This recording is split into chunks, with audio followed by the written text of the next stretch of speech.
अस्सलाम वालेकुम स्टूडेंट्स। आज हम एफएससी केमिस्ट्री पार्ट 1 का सेकंड लेक्चर देखेंगे। थर्ड लेक्चर है हमारे पास, आयंस एंड इट्स टाइप। ठीक है, सबसे पहले हम देखेंगे आयंस क्या होता है। तो मैंने यहाँ पे डेफिनेशन लिखी है कि आयंस आर दो स्पीशीज विच कैरी पॉजिटिव और नेगेटिव चार्ज। वो एटम है जिसके ऊपर कोई ना कोई चार्ज होता है, मॉलिक्यूल भी हो सकता है, एटम भी हो सकता है। तो किसी भी एटम या मॉलिक्यूल के ऊपर जो चार्ज है वो आयंस कहलाता है। फॉर एग्जांपल, एटम हमेशा जो होता है ना वो न्यूट्रल पार्टिकल्स है। एटम हमेशा न्यूट्रल है, न्यूट्रल पार्टिकल्स है।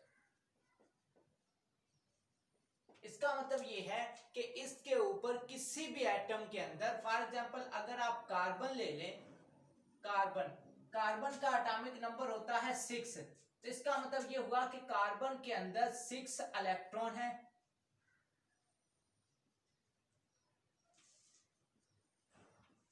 और 6 ही क्या है, प्रोटॉन्स है। ठीक है, और न्यूट्रॉन्स की तादाद डिफरेंशिएट होती है, किसी में 1 होती है, किसी में 0 होती है। तो न्यूट्रॉन की तादाद डिफरेंट होती है, इलेक्ट्रॉन और प्रोटॉन की तादाद सेम होती है। तो किसी भी एटम में अब देखो जितने इलेक्ट्रॉन है उतने प्रोटॉन्स है। तो इसका मतलब है ये एक दूसरे के इफेक्ट को कैंसिल आउट कर देंगे और ओवरऑल कार्बन का एक एटम क्या बन जाएगा, न्यूट्रल बन जाएगा। इसी तरह कोई मर्जी एलिमेंट ले लें, पीरियोडिक टेबल के 118 एलिमेंट्स हैं, उनमें से जो मर्जी ले लें, तो वो क्या होगा कि उसके अंदर जितने इलेक्ट्रॉन होंगे उतने ही प्रोटॉन होंगे, लेकिन नंबर ऑफ न्यूट्रॉन की तादाद डिफरेंट होती है। मैंने पिछले लेक्चर में भी बताया था कि न्यूट्रॉन की तादाद डिफरेंट होने की वजह से एटम के जो एटॉमिक मैसेज है वो डिफरेंट होते हैं और नंबर ऑफ इलेक्ट्रॉन और प्रोटॉन सेम तादाद होती है और इस वजह से उनके एटॉमिक नंबर सबके एक जैसे ही रहते हैं तकरीबन। तो हमारे पास गौर करें तो सोडियम जो है Na का एटॉमिक नंबर होता है 11। इसका मतलब यह है कि इसके पास 11 इलेक्ट्रॉन्स हैं और 11 ही इसके पास क्या है, प्रोटॉन्स हैं। ठीक है, तो इस वजह से एटम ओरिजिनल तौर पे न्यूट्रल होता है। तो हमने कहा एटम तो न्यूट्रल है, लेकिन आयंस की बात कर रहे हैं तो वो स्पीशीज विच कैरी पॉजिटिव और नेगेटिव चार्ज, वो स्पीशीज जिसके ऊपर कोई चार्ज होगा वो पॉजिटिव भी हो सकता है, वो नेगेटिव भी हो सकता है। तो वो क्या कहलाएंगे, आयंस कहलाएंगे। फॉर एग्जाम्पल Na+1 ये एक आयन है, क्लोरीन +1, पोटेशियम +1 ये क्या है, हमारे पास आयंस है। आयंस की आगे फर्दर दो टाइप्स होती हैं। एक केटाइन है, केटाइन का मतलब एक वो जिसके ऊपर पॉजिटिव चार्ज है, और एक एनाइन है जिसका मतलब है एक के ऊपर नेगेटिव चार्ज है। ठीक है, अब हम सबसे पहले देखते हैं कि केटाइन किसको कहते हैं। बेसिकली ये चार्ज आया किससे या कौन कौन सी टेक्निक्स है इसमें। केटाइन कैसे बनता है, when a neutral atom, neutral atom की बात कर रहा हूं तो वो एटम न्यूट्रल वो एटम है जिसके अंदर इलेक्ट्रॉन प्रोटॉन की तादाद सेम है, लेकिन न्यूट्रॉन की तादाद डिफरेंट होती है। तो न्यूट्रल एटम है तो जितने इलेक्ट्रॉन है उतने प्रोटॉन है, एक दूसरे के इफेक्ट को कैंसिल आउट कर रहे हैं और ओवरऑल क्या है, 0 चार्ज होता है। तो when a neutral atom lose 1 or more electron, एक या एक से ज्यादा इलेक्ट्रॉन लूज करता है, दे फ्रॉम केटाइन, वो क्या बनाता है, केटाइंस बनाता है। जब भी एक एटम अपना एक इलेक्ट्रॉन या एक से ज्यादा इलेक्ट्रॉन को लूज करेगा तो वो क्या बन जाएगा, केटाइन बन जाएगा। फॉर एग्जांपल अगर हम बात करें सोडियम की, Na न्यूट्रल होता है, न्यूट्रल इसका एटॉमिक नंबर होता है 11। ठीक है, तो ये न्यूट्रल है, लेकिन जब सोडियम हमारे पास Na+1 में चेंज हो जाएगा तो अब ये न्यूट्रल नहीं रहा बल्कि क्या बन गया, अब ये एक आयन बन गया है। अब ये कैसे बना, ये जो सोडियम होता है ना, सोडियम के पास क्या होता है, पहले शेल में इसके पास इसकी इलेक्ट्रॉनिक कॉन्फ़िगरेशन लिखूं तो 1s2 2s2 2p6 और 3s1। तो इसका मतलब यह है कि इसके पहले शेल के अंदर 2 इलेक्ट्रॉन है, दूसरे के अंदर 8 इलेक्ट्रॉन है और तीसरे शेल के अंदर 1 इलेक्ट्रॉन है। ठीक है, पूरे पीरियोडिक टेबल के जितने भी एलिमेंट्स हैं उन सब की कोशिश होती है कि वो अपने आप को स्टेबल कर लें। वो स्टेबल कैसे करते हैं, वो अपने कॉन्फ़िगरेशन को ग्रुप 18 एलिमेंट्स, जितने भी ग्रुप 18 के एलिमेंट्स हैं, और इनको हम नाम देते हैं ग्रुप 18 एलिमेंट्स। कौन कौन से ग्रुप 18 के एलिमेंट्स हैं हमारे पास, वो आप लोग के पास आ जाती हैं, हीलियम, नियॉन, आर्गॉन वगैरह। हीलियम, नियॉन, आर्गॉन, ये क्रिप्टॉन, जीनॉन, रेडॉन, ये सारे के सारे जितने भी नोबल गैसेस, इनको दूसरा नाम होता है नोबल गैसेस। Noble gases.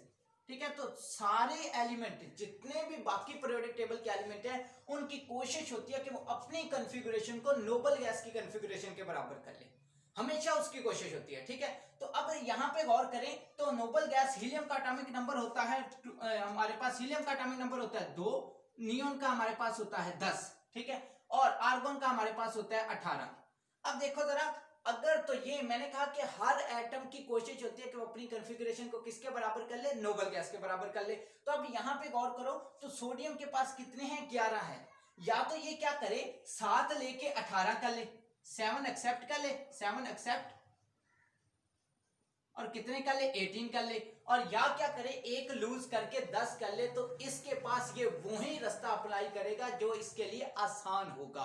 तो ये क्या करेगा, ये अपना एक इलेक्ट्रॉन लूज कर देगा और लूज करके ये कन्वर्ट अपनी कॉन्फ़िगरेशन को नियोन के बराबर कर लेगा। पहले शेल के अंदर 2, दूसरे के अंदर 8 इलेक्ट्रॉन करके अपनी कॉन्फ़िगरेशन को नोबल गैस के बराबर कर लेता है। तो इस वजह से हम लोग कहते हैं कि ग्रुप 1A के एलिमेंट्स, ये हम फर्दर इंशाल्लाह सेकंड ईयर में पढ़ेंगे पूरी डिटेल में, कि ग्रुप 1A के एलिमेंट्स हमेशा एक एक इलेक्ट्रॉन लूज करती हैं। वो एक एक इलेक्ट्रॉन लूज क्यों लूज करते हैं, क्योंकि उनके वैलेंस शेल के अंदर एक एक इलेक्ट्रॉन है और वो आसानी से एक इलेक्ट्रॉन लूज करके केटाइन में कन्वर्ट हो जाते हैं और अपने आप को स्टेबल कर लेते हैं। तो यहाँ पे सोडियम का एटॉमिक नंबर है 11, तो इसका मतलब ये है एटॉमिक नंबर सोडियम का मैंने कहा कि 11 है, तो इसका मतलब यह है कि इसके पास 11 इलेक्ट्रॉन्स हैं और 11 ही क्या है, प्रोटॉन्स है। ठीक है, अब ये है सेंटर में होता है न्यूक्लियस, न्यूक्लियस होता है और इलेक्ट्रॉन बाहर उसके गिर्द रिवॉल्व कर रहे होते हैं। अब क्या होता है कि न्यूक्लियस जो होता है वो सारे के सारे इलेक्ट्रॉन्स को अपनी तरफ खींच रहा है। तो यहाँ पे 11 इलेक्ट्रॉन 11 प्रोटॉन 11 इलेक्ट्रॉन को अपनी तरफ खींच रहे हैं, तो एक खास फोर्स के साथ वो एक दूसरे को अट्रैक्ट करेंगे।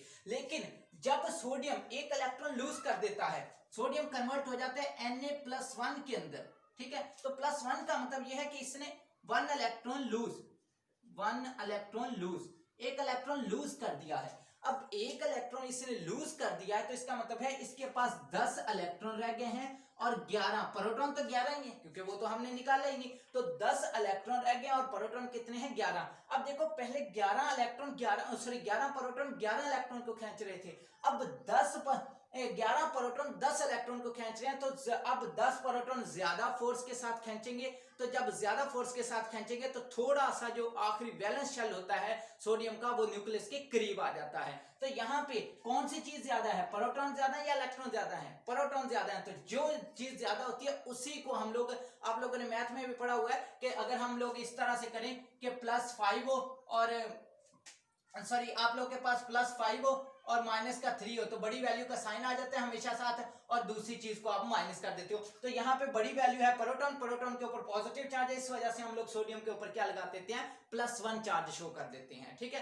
तो जब भी एक इलेक्ट्रॉन लूज करता है तो केटायन बन जाता है। तो ये बात याद रखें कि when a neutral atom lose 1 or more electron, जब एक न्यूट्रल एटम एक या एक से ज्यादा इलेक्ट्रॉन को लूज करता है तो क्या बन जाता है, केटायन बन जाता है। ठीक है, उसके एग्जांपल सोडियम ले लें, पोटेशियम ले लें। पोटेशियम भी आप लोग के पास के जो होता है इसके आपके पास 19 एटॉमिक नंबर होता है। तो ये क्या करता है, या तो एक लूज करके 18 कर ले या एक बाकी गेन करके आगे वाली नोबल गैस के बराबर कर ले। तो एक लूज करना इसके लिए आसान है, तो ये क्या करता है, ये कन्वर्ट हो जाता है एक K+1 के अंदर। तो sodium, potassium, rubidium, caesium, francium, ये पहले ग्रुप के एलिमेंट्स जितने भी हैं वो सारे के सारे क्या करते हैं, एक एक इलेक्ट्रॉन लूज करके केटाइन में कन्वर्ट हो जाते हैं और उसमें इलेक्ट्रॉन प्रोटॉन की जो रेशियो होती है वो इम्बैलेंस्ड हो जाती है, वो बैलेंस नहीं रहती। ठीक है, तो ये हमारा पहला था कि केटाइन क्या होता है।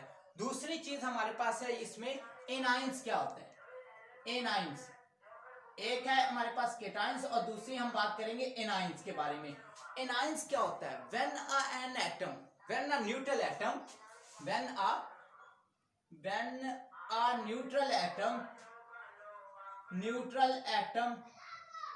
Pick up 1 or more electron. जब एक न्यूट्रल एटम एक या एक से ज्यादा इलेक्ट्रॉन को पिक कर लेता है तो वो क्या बन जाता है, एनाइन बन जाता है। क्या बन जाता है, एनाइन। ठीक है, तो जब एक एटम लूज करता है तो केटाइन बन जाता है, लेकिन जब एक इलेक्ट्रॉन गेन करता है तो क्या बन जाता है, एनाइन बन जाता है। तो यहां पे एग्जांपल के तौर पे chlorine, for example chlorine chlorine क्या करता है, क्लोरीन के पास क्लोरीन का एटॉमिक नंबर होता है हमारे पास 17, तो 17 का अंदाजा लगाएं, इसका क्या एटॉमिक नंबर 17 है, तो इसका मतलब है इसके पास 17 इलेक्ट्रॉन है और 17 ही क्या है, प्रोटॉन्स है। ठीक है, अब देखो जरा ये क्या करेगा, ये भी वही काम करेगा कि अपने कॉन्फ़िगरेशन को नोबल गैस के बराबर करेगा। अब इसके पास दो ही चांसेस हैं, या तो एक गेन करके 18 कर ले या 7 लूज करके वो 10 कर ले। तो कौन सा काम आसान है, कोई भी एटम 7 इलेक्ट्रॉन तो डोनेट कर नहीं सकता, तो ये क्या करेगा, ये एक इलेक्ट्रॉन को पिक करके क्या किस में कन्वर्ट हो जाएगा, 18 के अंदर कन्वर्ट, ग्रुप 18 में कन्वर्ट हो जाएगा। ठीक है, तो अब यहां पे ये क्या करता है कि एक इलेक्ट्रॉन को क्लोरीन क्या करता है, एक इलेक्ट्रॉन एक्सेप्ट कर लेता है और कन्वर्ट हो जाता है क्लोरीन -1 के अंदर। और अब जरा गौर करें तो इसके पास 18 इलेक्ट्रॉन हो चुके हैं और प्रोटॉन कितने हैं, प्रोटॉन 17 है। तो पहले 17 प्रोटॉन 17 इलेक्ट्रॉन को खींच रहे थे, अब 17 प्रोटॉन 18 इलेक्ट्रॉन को खींच रहे हैं। तो इस वजह से न्यूक्लियस से थोड़ा सा इसका डिस्टेंस अवे हो जाता है और जो ज्यादा तादाद में है उसका हम साइन लगा देते हैं। इस वजह से क्लोरीन के ऊपर हम कौन सा चार्ज शो कर देते हैं, नेगेटिव चार्ज। अब यहाँ पे भी इम्बैलेंस्ड हो जाती है इलेक्ट्रॉन प्रोटॉन रेशियो, और यहाँ पे सोडियम के केस में भी इम्बैलेंस्ड हो जाती है इलेक्ट्रॉन प्रोटॉन रेशियो। तो ये बात याद रखनी है कि इलेक्ट्रॉन प्रोटॉन रेशियो डिस्टर्ब होती रहती है। एक बात ये याद रखें कि जब हम लोग किसी भी एटम में से एक इलेक्ट्रॉन निकालते हैं, अब देखो कोई भी एटम इजीली अपना इलेक्ट्रॉन डोनेट नहीं करेगा, तो हम क्या करेंगे, जब भी हम किसी भी एटम में से एक इलेक्ट्रॉन निकालते हैं तो हमें एनर्जी देना पड़ती है।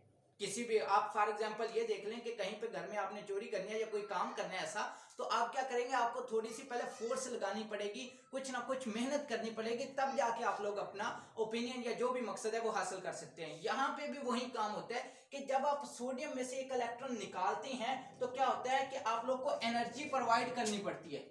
एनर्जी इज प्रोवाइडेड, आपको एनर्जी प्रोवाइड करनी पड़ती है, और एनर्जी जिस प्रोसेस में आपको एनर्जी देनी पड़े वो कहलाते हैं एंडोथर्मिक रिएक्शन। क्या कहलाते हैं, एंडोथर्मिक रिएक्शन। एंडोथर्मिक रिएक्शंस वो होते हैं जिसमें आप लोग को एनर्जी क्या करनी पड़ती है, प्रोवाइड करनी पड़ती है। किसी भी रिएक्शन को जब आपको एनर्जी देनी पड़ेगी तो वो एंडोथर्मिक रिएक्शंस कहलाएंगे। और जब आप क्या करेंगे, देखें एक इलेक्ट्रॉन को आपने एनर्जी दी और एनर्जी देने के बाद या आपने फोर्स लगा के वहां से इलेक्ट्रॉन ले लिया, जब ले लिया तो उस इलेक्ट्रॉन की एनर्जी ज्यादा हो गई, तो जब वो किसी दूसरे एटम के पास जाएगा तो वहां पे जाके क्या करेगा, वो दूसरे एटम की तो अपनी एक फिक्स एनर्जी होती है, तो वो तो ऐसे इलेक्ट्रॉन को एक्सेप्ट नहीं करेगा जिसकी एनर्जी ज्यादा होगी।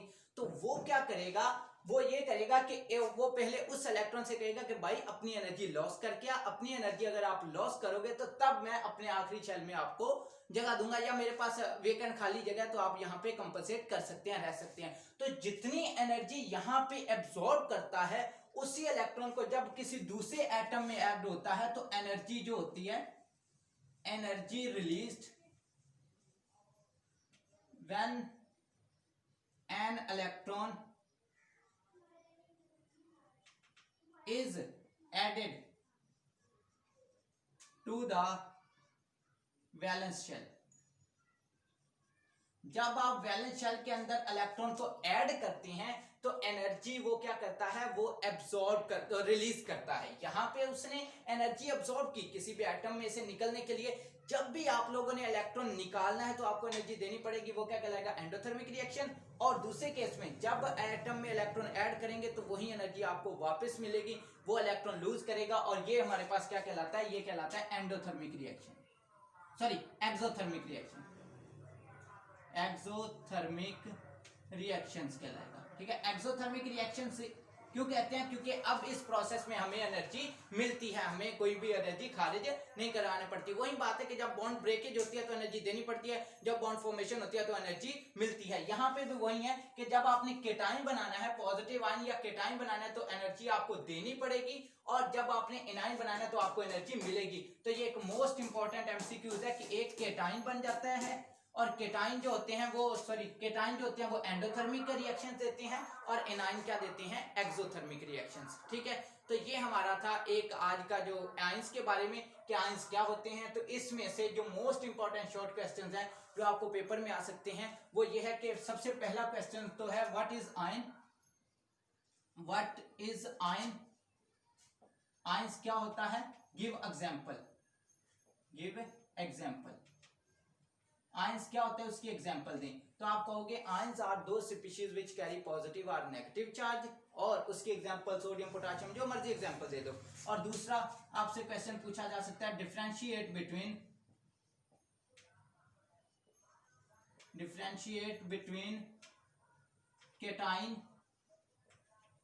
केटाइंस एंड एनाइंस, केटाइंस और एनाइंस में फर्क बयान करें तो आप लोग बता सकते हो केटाइन पॉजिटिव चार्ज को कहते हैं, एनाइन नेगेटिव चार्ज को कहते हैं। और मैंने रीजन भी बता दी कि केटाइन हर एटम की कोशिश क्या होती है। और जो मोस्ट इंपॉर्टेंट इसमें से एमसीक्यूज आपको आ सकता है वो ये पूछ सकता है कि केटाइन जो होते हैं वो एंडोथर्मिक रिएक्शंस देते हैं या एक्सोथर्मिक, या केटाइन कैसे बनती है, आपको एनर्जी देनी पड़ती है या मिलती है, तो आप कहोगे ये एंडोथर्मिक रिएक्शंस है, हमें एनर्जी देनी पड़ती है। और ये हमारे पास है एक्सोथर्मिक रिएक्शन, इसमें हमें एनर्जी देनी नहीं पड़ती बल्कि हमें क्या होती है, मिलती है। तो ये दो एमसीक्यूज हैं। तो यही आपका टॉपिक है जिसमें से आपसे कोई क्वेश्चंस पूछा जा सकता है। तो आज के लिए इतना ही, अल्लाह हाफिज।